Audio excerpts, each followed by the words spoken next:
Hello and welcome to the Game of Go, a show on Channel 17. I'm your host, Kim Villemaire, and with me today I have Pete Schumer and Dave Felcan, two members of the Vermont Go Club. So you may be wondering what Go is, and that is what we are here to explain to you today. So if you two want to introduce yourselves, we'll start off there. Sure, I'll give a little background and then let Dave chat too. I'm Pete Schumer. I moved to Vermont in 1983, and I'm a member of the mathematics department at Middlebury College. But I've had a long interest in the game of Go, and actually teach a course at Middlebury. And early on, I helped organize the Vermont Go Club, which originally met in Middlebury and Burlington back and forth. And over time, since there are many more players in the Burlington area, that sort of took over. And over the years, we've played in different venues. We're fortunate that Dave joined us at some point, who's one of the most expert players in Vermont, and he's our current president of our club. So. Yeah, I'm Dave Felcan. I basically got into the game when I was about 20. I lived in Japan for a year teaching English, and I'd heard of Go at the time and knew some of the rules, but I really got really into it there, playing in a Japanese club for a year. When I came back to the States, I took a break, but I moved to Vermont maybe about 20 years ago, and after that point, I joined the club, and the rest is history, as they say. So the game, yeah, has really been a very big influence in my life. It's a big part of what I think about and do, and so I'm really happy to be talking about it. All right, well, thank you both for coming here today. So what is Go? Well, okay. Go is a very simple game from a rules perspective. But if you may have heard of emergent phenomenon, where from very simple rules come very complex situations. And Go is the epitome of that. Basically, we have a board which is 19 by 19. Players alternate playing stones on it. And there's some rules about capture and some rules about making points, which we can go into a little bit. But it's the ramifications of it are enormous and strategic. Go is a 3,000-year-old game. I don't know, Pete, maybe you want to talk more about the history a little. Sure. Should we go through that? Well, a little bit. So no one knows really how ancient it is, but it's somewhere between 3,000, maybe even 4,000 years old. And the game originated in China, though of course China itself has changed shape and size over the years, but from that part of the world. It's mentioned in Confucius's Analects, or Analects, thank you. And so it's known to be at least 2,500 years old because of that. It gradually spread to Korea and to Japan, and it's in East Asia that the game really developed. Over time, it became one of the four main arts that a civil or cultured person should learn. One was playing the game of Go. Another is playing a particular musical instrument. Another is calligraphy, being adept at that, and also related with that, poetry, etc. And also painting. So a person who could master or become well adept at those four arts was considered an educated, cultured person. So it has a very rich history in China and Japan. And much more recently in the Western world, it's gained some interest. Yeah. But, yeah. And yeah, I mean, there are game records from hundreds, even almost 1,000 years old. And you can play them out today, and you can see what people were thinking and doing back, that long ago. It's kind of crazy. The rules haven't changed much. There were some variants early on, but the game is pretty much settled to this particular set of rules. It's considered the most elegant of games, because the rules have not changed much, and Dave mentioned it's on a simple wooden board. Starts with an empty board, unlike games like chess and checkers and backgammon, where there's a complicated setup that you have to learn, and you have to learn how the pieces move somewhat. In Go, the pieces are placed and they never move. Though it's possible to capture stones, but other than that, the rules are about as simple and elegant as can be, and yet the game has incredible complexity, which is what interests us. So. As we mentioned, the game works by alternating the placement of stones. Black traditionally places first, and you place them at the intersections of the grid. Then white plays. Black might play here. White plays here. This is just a totally fictional game here. The objective of the game is to attempt to surround as much territory as possible and also capture opponent's stones. The capture of stones is accomplished by completely surrounding the stone. For example, if white plays here, the stone is captured. This is considered a point for white. The open intersections within the white's area or black's area are considered points for white and black respectively. Captures can be used the edge of the board. So for example, in this case, we have two black stones. They are surrounded by white stones, except for this area. The diagonals do not count. So if white plays here, the black stones are captured. This is 2 points for white from the stones and 2 points for that, making a total of 4. Another example, if white had played throughout the game in this manner, this area is worth 1, 2, 3, 4, 5, 6, 7, 8 points. And that is really the rules. I know that sounds really simple, but there are some corollaries to that which make it a little more tricky than that. As you can see, both sides are going to be trying to fence off parts of the board and make it theirs. However, if the areas are really large, the other person might try to come in and take that area away from the opponent.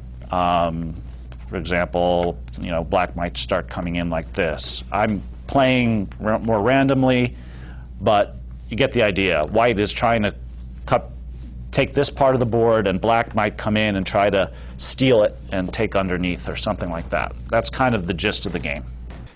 So usually usually play starts in the corners and then works its way out. The idea being that making a broad framework is more valuable than actually trying to get that territory from the get-go. Some people say it's sort of like planting seeds, some of which will grow and some won't, and you don't know ahead of time. So depends on your opponent and what happens. Another way some people look at it is you're sort of building houses, and some constructions work better than others. Occasionally your opponent invades your house and takes it over. And Pete and I now are playing. These are common ways to play in the beginning. They're called joseki. They're typical openings. Unlike chess, you don't usually have to memorize a lot of them to be any good. You just have to have a few, and then you're usually all right. So you can see at this point, white's kind of established a bit of a framework over here and over here. Black has kind of a small but strong group right here. Black is then also trying to take over this whole area. So that's kind of where the play is kind of leading. So at this point, it behooves white, in my opinion, to start to reduce the black territory in some sense. So I'm going to come in. This is considered an invasion. So Pete does this, which again is a typical response, joseki response. Of course, you can't just follow these things by rote. You have to understand that sometimes even the standard opening is not correct because of the other stones on the board. Right. So, so it's believed that every game is completely original. So after the first 15, 10 moves or whatever, there's someone who keeps a database with thousands of games, and I think he's only found 2 games that through like move 40 are identical, even though the game goes on for about 250 moves. So you're always really creating a new experience on the Go board. I always tell beginners, just make some pretty patterns. Don't even worry about the meaning of any of your moves. Yeah, the opening is probably the most mysterious part of the whole game. So Pete's invading my area here. Another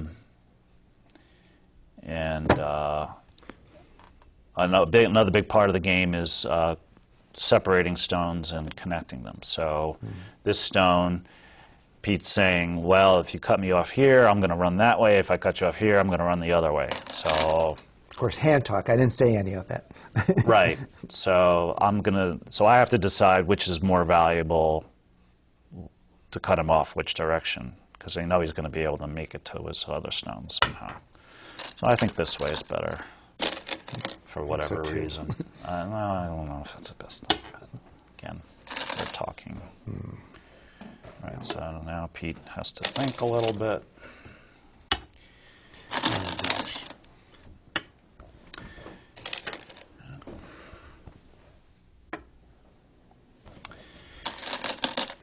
So this stone is not yet captured, but doesn't really have a chance to escape. If it tries to run away, Pete will be able to eventually kill all the stones that go there. So I'm not interested in saving this stone. But I got some advantage on the outside by giving that up, so I'm happy. There's a lot of Go proverbs, and one of them is don't throw good stones after bad. So that would be an example. That stone has already served its purpose. So Dave very smartly says, okay, I'm not going to add more stones to it because they'll just be serving a negative value for him. Yikes. That looks like an expert move to me.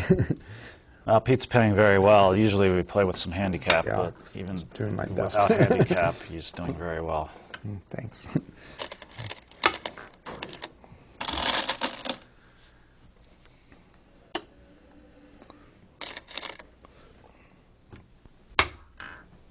Play a few more moves. Or... Yeah, sure. Okay. Once I I'm getting into the game. I don't want to stop. It's fun. We should mention that. It's not just work. Yeah. So that was a capture. Right. Just so that just everyone is, so you can see this stone. This has a white. There's white on all the areas around it. So when I play here, this stone is considered captured.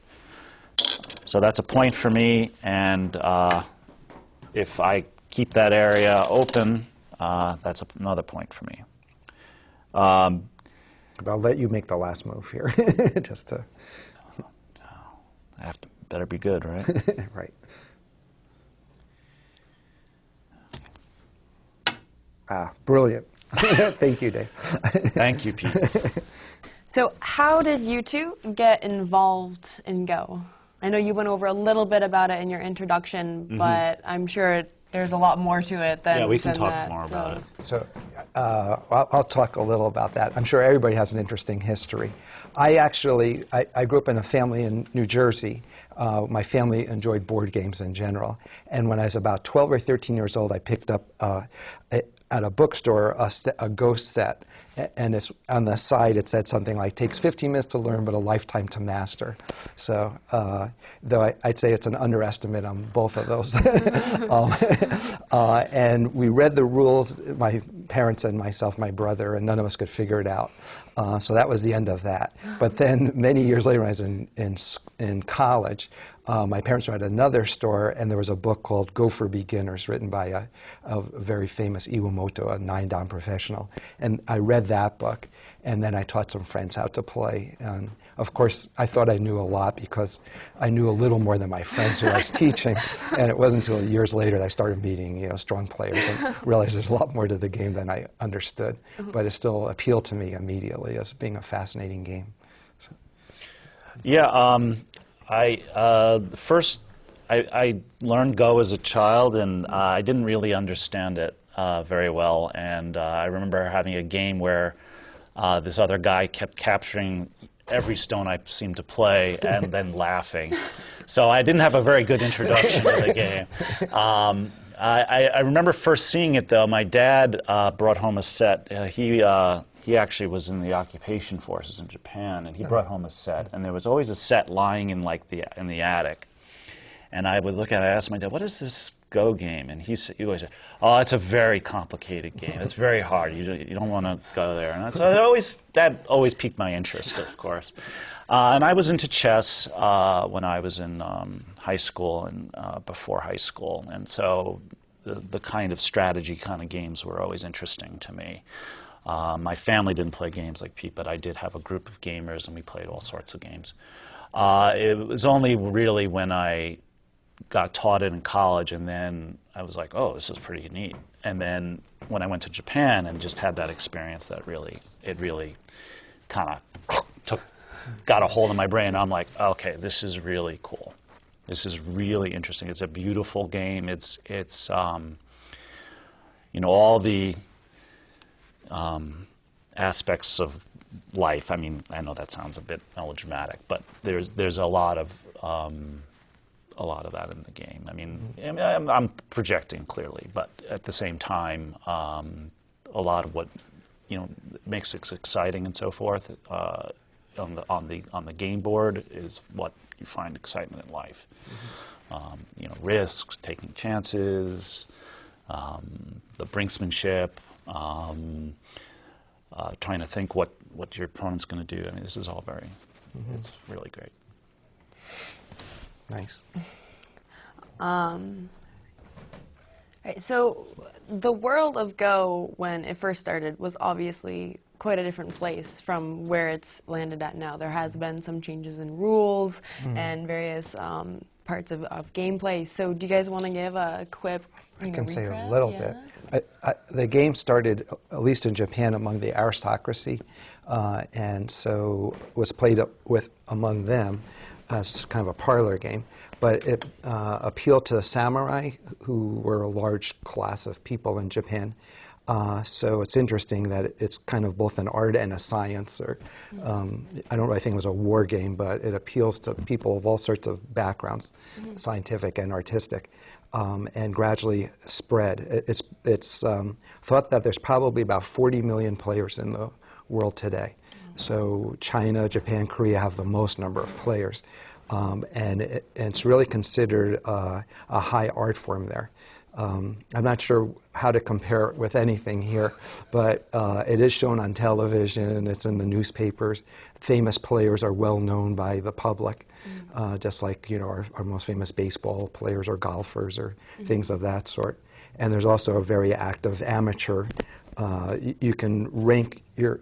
Unlike many games where you're just trying to figure out, you're trying to beat your opponent, in Go it's more really about personal growth.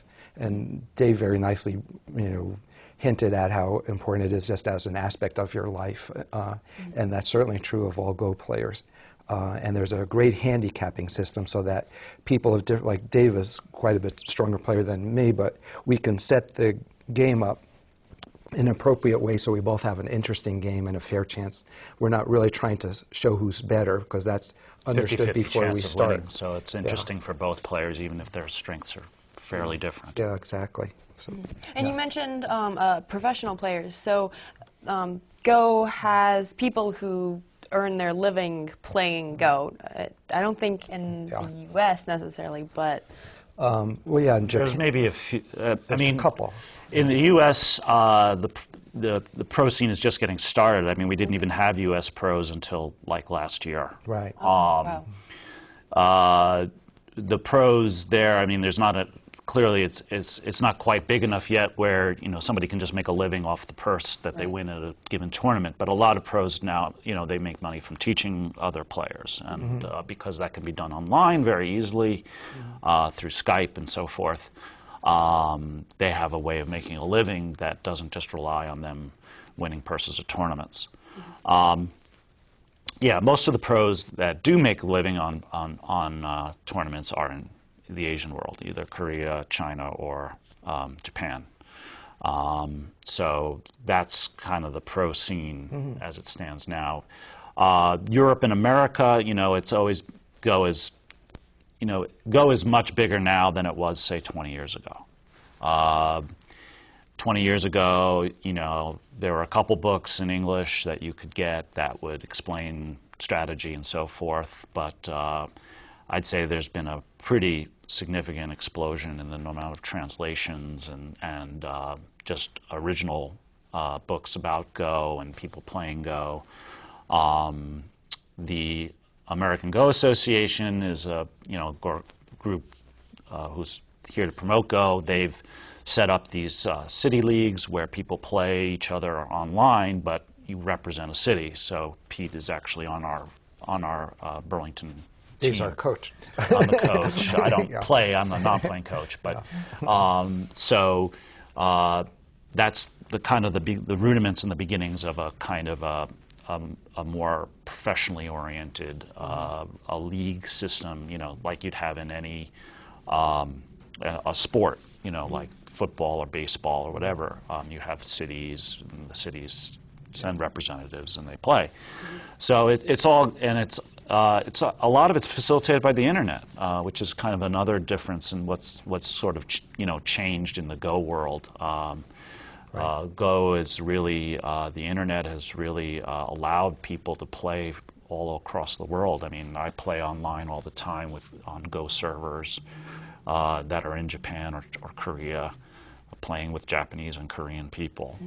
That's a huge benefit because if you're, I play a club as well because I like having the human interaction, and it gives more meaning to the game when you have people physically sitting in front of you.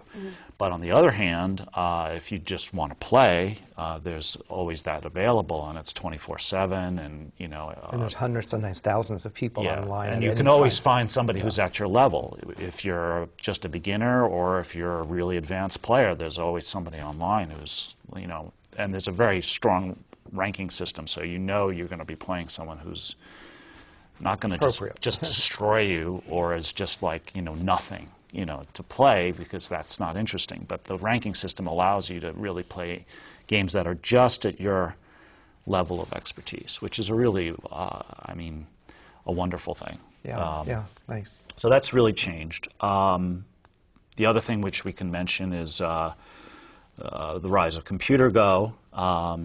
Unlike chess, where chess has been, now is dominated by computers, Go still resists computer players. The strongest Go players, computer Go, could, they are not able to handle pro level players. The game has so many more mathematical branches than chess. Chess has a huge number, but Go is many orders of magnitude higher than that, and that creates a problem for computers to catch up with human intuition. I say a little more about that if you want. Go ahead. But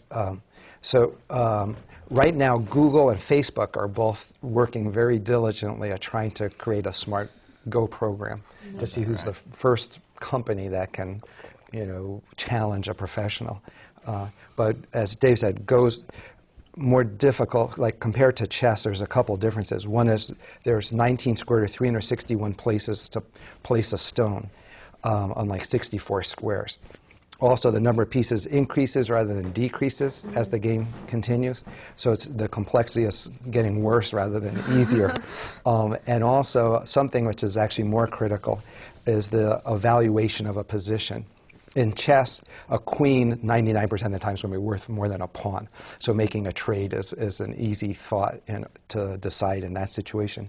But since all the stones are identical, it takes experience to understand which ones are more important and what their influence might be on other parts of the board. So I think Go is innately more difficult.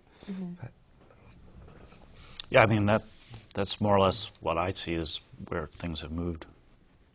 So, I just kind of wanted to, while we have this nice board up here, wanted to show people that, this is what, Go stones look like. You have the black and the white ones, and they go on the board. And this is how it was traditionally played for a long, Right. Held a certain long way time. too. Yeah, the way to hold a go stone is between these fingers, like so, and then you kind of slip it onto the board. Some people like to show some personality when they put the board. You know, you can kind of do this, like you're sneaking a move in, or you can smash it down. You're gonna die, or Doesn't change the game. yeah, I mean Doesn't matter. one of the first people I played with, like I'd make a move and he'd do this kind of so what, and then do that. It's kind of this little So a little attitude. little attitude. Sometimes you get that kind of. The game itself, I mean, the kinds of moves you make sometimes are can be, well, the way in Japan sometimes people call it hand talk, and there's a meaning behind each move in terms of what you think is going to happen. So certain moves are more aggressive and say I don't care what you just did. I'm going to do this. Or other ones say, well, okay, I agree. I'm not going to be able to make that happen. And there's kind of it is kind of a conversation. Yeah, for sure. It's basically what you think the results of this move is going to be versus what your opponent thinks the results are going to be, and then they kind of say, well, okay, you're going to have that, but then I'm going to take this. And there is a bit of a conversation going there. I mean, obviously we're reading into the moves, but And a second meaning of hand talk is also that two people who don't share a common spoken language can play a very friendly game of Go. So I've always learn considered about that each a very other. positive thing. Yeah. Also, by the way, the sets, of course, you can play on the simplest of materials, but the more you get into the game, and depending on the means that you have, people tend to get nicer and nicer equipment. And traditionally, the most beautiful sets have been Japanese sets made from a particular type of wood called kaya. And the wood is actually the tree has to be at least 700 years old, so that's thick enough and hard enough to make a nice chunk of a board. And large, like you sit at, it's actually like a table, like a piece of furniture. Pete, you have some. I guess I probably do. yeah, the woodblock prints. So there's various woodblock prints. Let's see, I don't know if I can. Well, so these you would can be just show it difficult to on show. the camera. But this is a picture of two panels from the Tale of Genji, and it shows two women around the year 1000 playing Go, but in the picture there's actually a traditional Go board, and Prince Genji is sort of watching them play unbeknownst to them. So that's the Go board right on the floor there. That's right. And there's little legs, and and Go boards they're actually rated by the grain, just like fine people are really into wine. It's same with Go. So depending on the type of wood, the stones themselves, Traditional stones are slate for the black and oyster shell for the white, and actually the finest stones are a particular oyster from a particular part of Japan, but we don't go there. These are glass. They're not fancy, and obviously you don't need anything remotely that exotic to play the game. You can play with whatever colored with pennies chunks of things you can find in a piece of paper with a stencil. Oh, we call them stones no matter what they're made out of, just to make it simple. Yeah. Otherwise, it would get nobody So would the know what you pieces were are talking stones. about. Glass Right. piece. Well, you can say piece maybe. All right, so did you want to talk any more about how Go has been incorporated in Eastern arts and culture then? I mean, I brought a couple other things, but I don't want to spend a great deal of time on it. But in Japan, you can buy like this little tray that you might have candies on that actually has people sitting around playing Go with another traditional board. Down in front of us is an actual an ukiyo-e, a wood block print from 1861, and it's a picture of it's part of a series by an artist Toyo Kuni called the 36 Views of Geisha, I think. And so this one shows them in a picture in the background playing Go. And we have some other pictures of woodblock prints that so that's can excellent. show. Sure. There's also some famous games from history, which are interesting, and also some literature.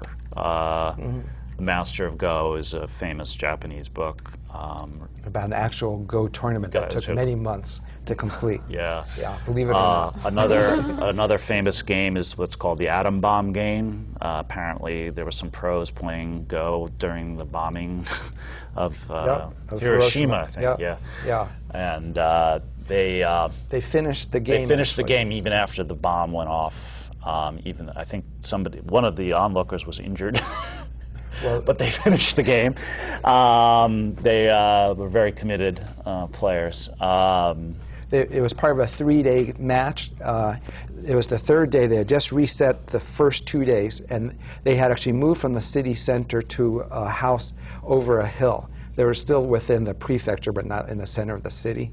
And they saw the Enola Gay plane. They saw the bomb dropping, actually, and they saw the big flash.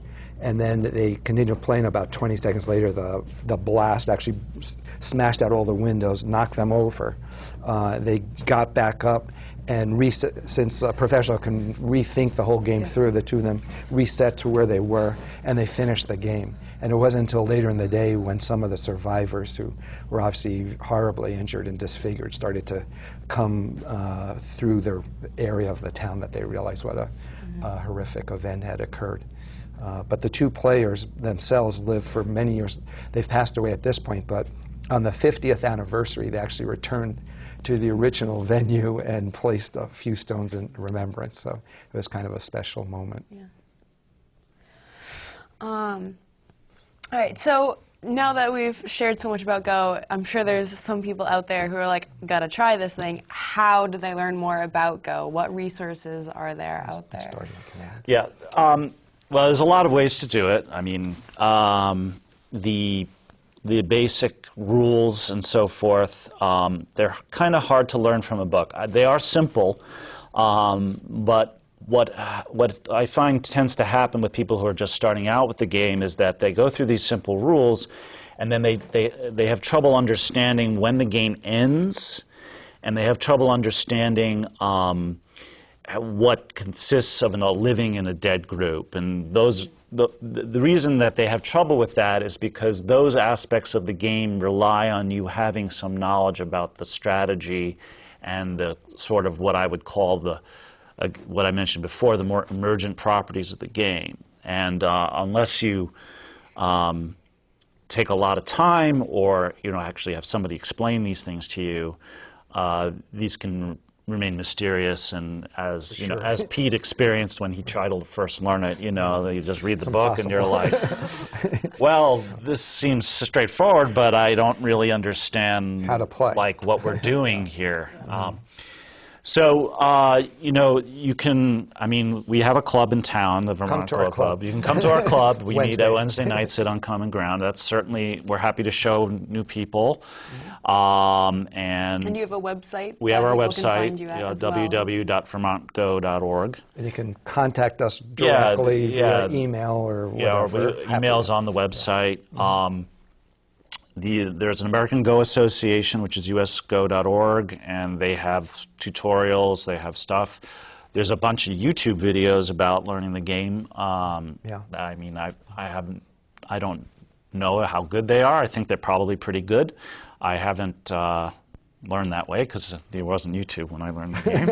I'm sure that is another way for people to get into it. And like I said, even if you're not local and you can't come to club, there's plenty of computer Go. So, it's no excuse you don't have anyone to play with. There's always someone to play with computer Go. And our computer, or can play on your phone at this. Yeah, one person who joined our club, a couple of years ago, he got a lot of practice from playing his phone, which is, something I never had thought But that's would the ever latest. be possible. Right. So there's a lot of ways to get familiar with the game. Certainly. And I'd recommend it to everybody. Like, it's a fascinating game. Go clubs traditionally have had more men than women, but there's really no reason why it should be, because I really think it's a great game for everybody, and especially for children. And that's why I think it's especially popular in East Asian culture, because it's really thought of as a wonderful way to teach patience, problem solving, intellectual development, and even politeness and etiquette, things of that sort, all sorts of lifelong skills. And so it's just a very appealing game for everybody. Mm-hmm. All right, and so I was just wondering also, how exactly did the Vermont Go Club get started? Pete's the one who can speak to that. I wasn't here for that. So the first time I taught a course in Middlebury on the game of Go, I taught with a fellow faculty member, John Elder, who was in the English department and later environmental studies as well. And off of that course, we formed a club, and then officially joined. It was our own club, but then I kind of joined the U.S. Go Association to put it under the umbrella. And so I was sort of the first president. And as I said earlier, we met in Middlebury and Burlington back and forth, but eventually met more in Burlington on a weekly basis. But where we meet keeps changing, because we would kind of outlive our stay at a lot of coffee houses and tea houses. That hasn't been a problem in the last 10, 15 years. Yeah, Uncommon Grounds have been very gracious and welcomes us very nicely. But so Go games are not necessarily fast. So. Yeah, we sit there for a while. Yeah, so. a typical game in a club setting is an hour, hour and a half, sometimes two if it's really intense. So that's about your time commitment. Right. But you could play a friendly game in 45 minutes. And when you're first learning, by the way, it doesn't have to be a 19 by 19 is the official size, but when we're teaching people, often we'll start on a 9 by 9 board, it's called a quarter board, or a 13 by 13 half-size board, and the game can go a little faster and you get a little more feedback. The other thing, the nice thing, a strong player like Dave or other people can pretty much remember the game, and it's considered very polite to play through the game sort of silently rather than interfering with people's thinking process. But as soon as it's over, then let's talk about it and learn from it and sort of replay it. And that's something almost unique to Go. So how has Go affected your lives personally?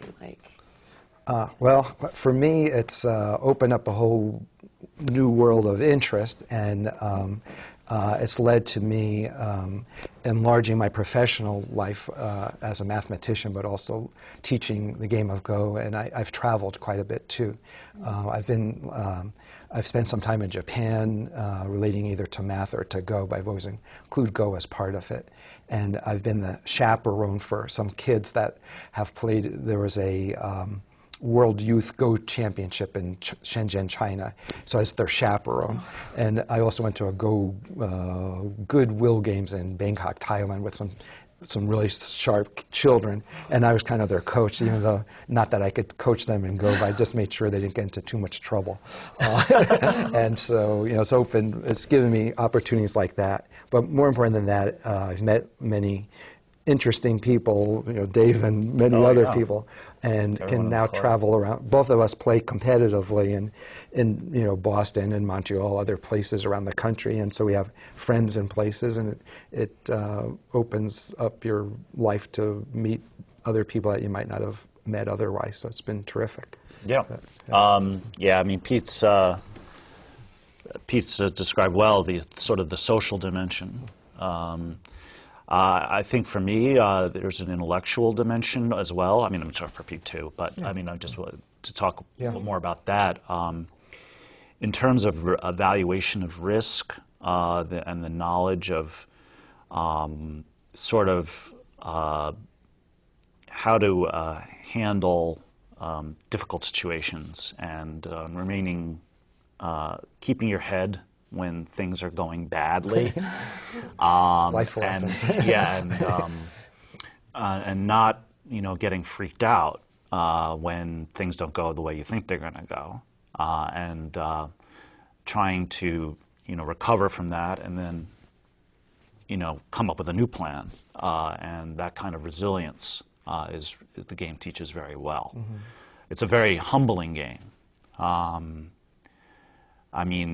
Pete's obviously a very smart guy, and a lot of people who play are smart, and so you encounter people who really, you're like, oh, this person really is smart and really knows what they're doing, and you just are like, how could I be so silly? But it's not really you're being silly. It's just you're learning that you're not perfect and that you have there's a humility to that. Sure. And that learning that humility. It took me many years to learn how to lose at Go and not freak out, because it's just ramming. It's just explaining to you again over and over. There's no chance in the game. You made a mistake.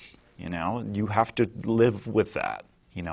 How do you live with that? In the end, the game showed you, and your opponent, showed you, oh, you were not on the ball on this one.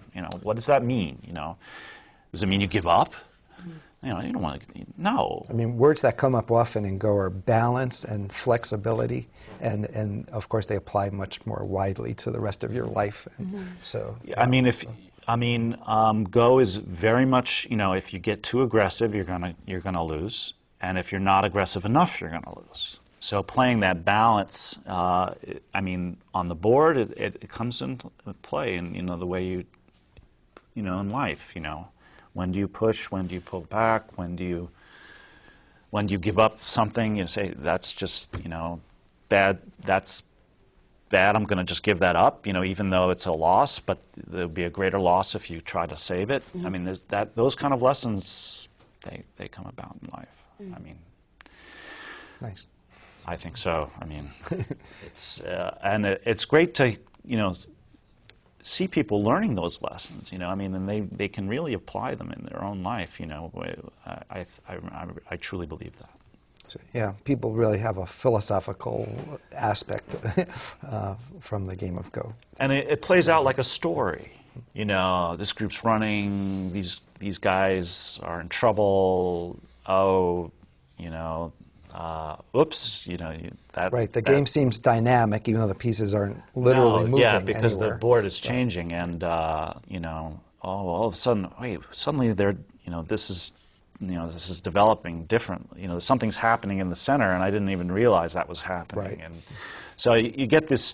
Every game's a story, and it really plays out that way, and it's a very exciting story. I can't tell you how many games where my heart's just like, and especially if you play online, people can't hear you curse. I never did. In person, you have to, keep it a little cooler. Online. Consider bad etiquette. Well, I know there's far, far more to go than we could possibly cover in one little show, but do you have any last comments you'd like to say? So my last thing would be, if you enjoy games at all, look into it, and it might not be for everybody, but I think most people find it quite intriguing. And please give us a call, come on by, and we're very welcome to welcome people at our club. Yeah, I'd reiterate that. Give it a shot. So this has been the Game of Go with Pete Schumer and Dave Felcan from the Vermont Go Club. Thank you so much for watching. Thank you, Kim. Thank you.